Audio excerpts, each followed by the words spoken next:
So today we're welcoming Mike Reynolds, who works in the customer success team at Salesforce, onto our new podcast series, Salesforce Success, where we're talking to industry experts about trends in the market and adding value back to the ecosystem. So welcome, Mike. Would you like to properly introduce yourself? Sure. Yeah. So I'm Mike Reynolds. As you say, I'm in the customer success team at Salesforce. I used to be at one of your competitors, Allegis, and before that I was at Adecco.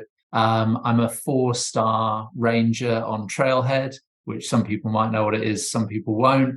And I've got 10 certifications across sort of consulting and user experience and stuff like that.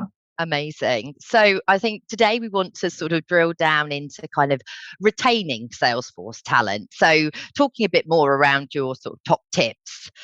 So the first sort of main question is, what have been current retention levels within the ecosystem? So first question to you.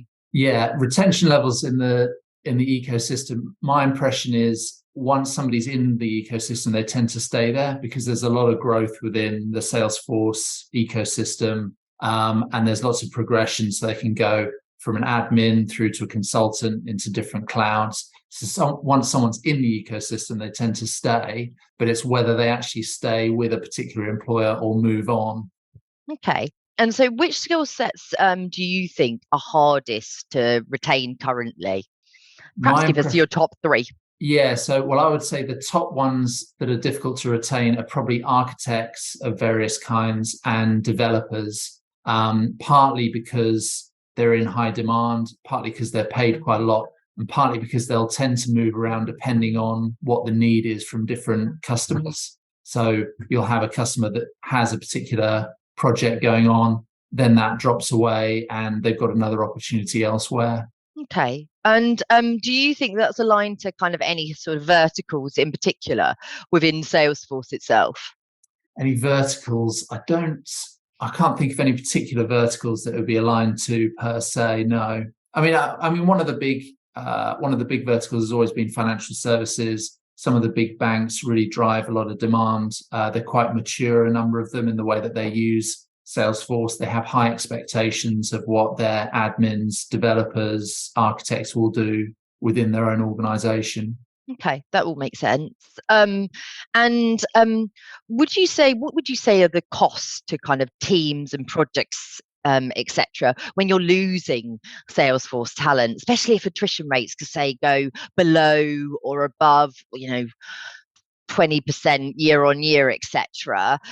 Tell us about kind of, the impact on kind of projects and internally. Yep. So with any project, when you have attrition from those projects, it's going to cause issues for what you're trying to achieve. One of the challenges that you have with Salesforce is because it's so heavily customizable, when people leave, if they haven't documented it well, you don't know quite how they've done something or why they've done it that way. So that's particularly an issue when it comes to developers and architects, because the architect will set the overall picture and vision.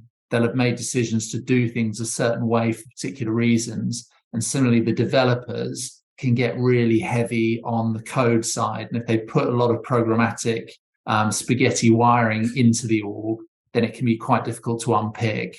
Okay, that makes sense. And so what do you think firms are actually doing to kind of work on their retention strategy? Because I'm assuming a financial services firm would work quite differently to, for example, a telco or a media firm, etc. What are you kind of seeing in the marketplace? Give us 2 or 3 examples. Yeah, so with retaining staff, there are some things specific to Salesforce, but there are some things that are general for whenever you're trying to retain staff. So the first thing is hiring managers should make sure that they align business needs to what they're trying to hire. Then who they hire, once they've got them in, they've got to figure out what the right career paths are going to be.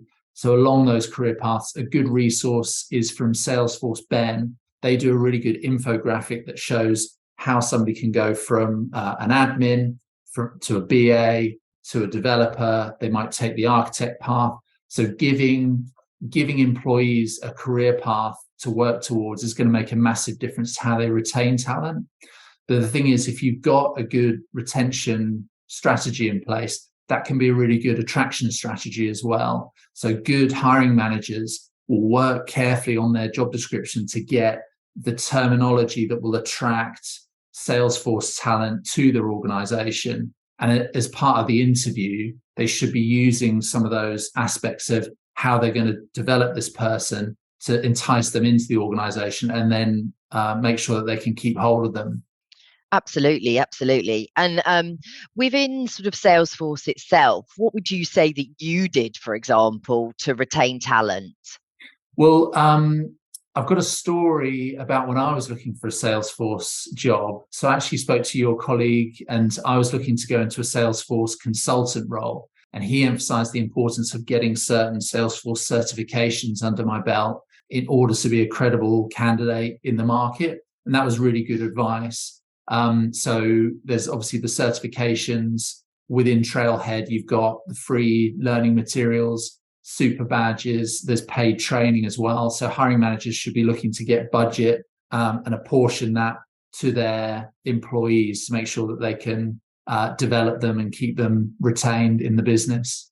I don't think I answered your exact question though. So remind me what your question was again. It was sort of what unique top tip do you have for retaining talent really in the marketplace? Yeah. So other things that hiring managers can do, make sure that PDP is in place. But then a good hiring manager should know at least as much as their employees around what their options are to develop their career within the ecosystem. So hiring managers should obviously make sure that they're very clear about what they can offer, and then keep those promises to those employees that if the employee does what's expected of them within their PDP, and if there's opportunities within the business and there is a need for them to be promoted, that they're able to hit those competencies and that they get promoted accordingly. A good hiring manager should be planning ahead. So they need to talk to their commercial team to get budget in place. I would probably suggest it should really be 1% of base at least, but maybe 2%.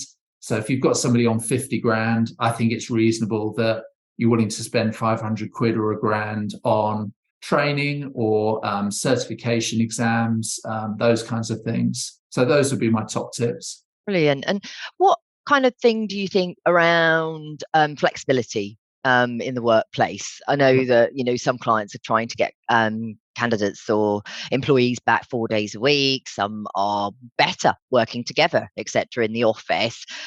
What's your kind of view on Salesforce, the ecosystem, and what's happening out there in the market? It's a really difficult one. Everyone's got their own view. I'm of the view that if somebody's new, they should be spending some time face to face with the people that matter so they can build those relationships. But if you're bringing somebody in, let's say a contractor that really knows their stuff, and they're an architect or a senior dev, it's probably less important for them to be face to face. So it's going to depend on the manager. It's going to depend on the employee. But what I would say is I'm not the first hiring manager that has been hit with somebody resigning, partly because the role that they're going to is more flexible and more remote than what we were offering at the time. Sure. And it's just about retaining the best talent, but working within your business model, really, isn't it? So, yeah, that makes sense.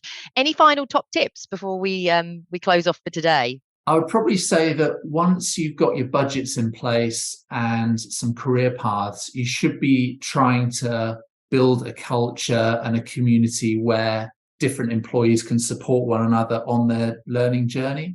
So create a private community group within Trailhead for your team.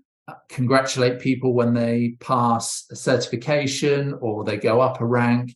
Gamify it with prizes. So, do they want some Salesforce swag, baseball caps or hoodies, those kinds of things? Could your top performer go to Dreamforce, for example? And just make sure that promotions and how your staff are going to be developed are aligned with competencies that you set out specific to what they're looking to do within the ecosystem. That all makes sense, and it's yeah, really great tips for the ecosystem out there.